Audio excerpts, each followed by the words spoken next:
नमस्कार मित्रांनो, महादेव मुंडे यांच्या हत्या प्रकरणाला 18 महिने उलटून देखील अद्याप एकही आरोपी पोलिसांना निष्पन्न करण्यामध्ये यश मिळालेलं नाही. महादेव मुंडे हे परळीतील व्यापारी होते आणि त्यांचा प्लॉटिंगचा व्यवसाय होता. परळीतील तहसील कार्यालयासमोर असणाऱ्या 12 गुंठ्याच्या जमिनीवरून आणि या जमिनीच्या वादातून महादेव मुंडे यांची हत्या झाल्याचा प्राथमिक अंदाज वर्तवला जात आहे.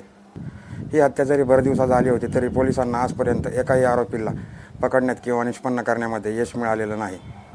महादेव मुंडे हत्या प्रकरणाबद्दल विजयसिंह बांगर यांनी काही दिवसांपूर्वी एक प्रेस कॉन्फरन्स घेतली. अनेक प्रकारचे भयंकर गौप्यस्फोट केले. विजयसिंह बांगर यांनी सांगितलं की महादेव मुंडे यांना मारायला गेलेल्या मारेकऱ्यांनी त्यांच्या मानेचा एक तुकडा त्यांच्यासोबत घेऊन गेले होते.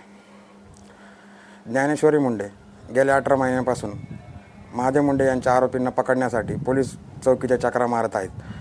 काही दिवसांपूर्वी त्यांनी पोलीस चौकीमध्ये स्वतःला जाळून घेण्याचा प्रयत्न केला. त्यानंतर त्यांनी हतबल होऊन विष प्राशन करून आत्महत्या करण्याचा प्रयत्न केला.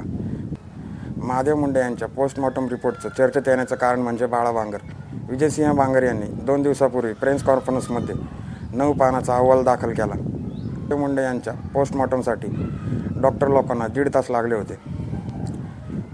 यामध्ये निष्पन्न झाले आहे की महादेव मुंडे यांना एकूण 16 वार करण्यात आले होते. त्यांना समोरून वार करण्यात आले तेव्हा त्यांनी बचावासाठी हात हलवले असेल तेव्हा त्यांच्या हातावरती 3 वार झालेत. जेव्हा वार चुकवण्याचा प्रयत्न केला तेव्हा त्यांच्या गालावरती 1 वार झालेला आहे. त्यांच्या गळ्याची श्वसननलिका तुटल्यामुळे त्यांचा खूप रक्तस्राव झाला. असे त्यांच्यावरती एकूण 16 वार झाल्याचं या पोस्टमॉर्टम रिपोर्टमध्ये सांगितलं जात आहे.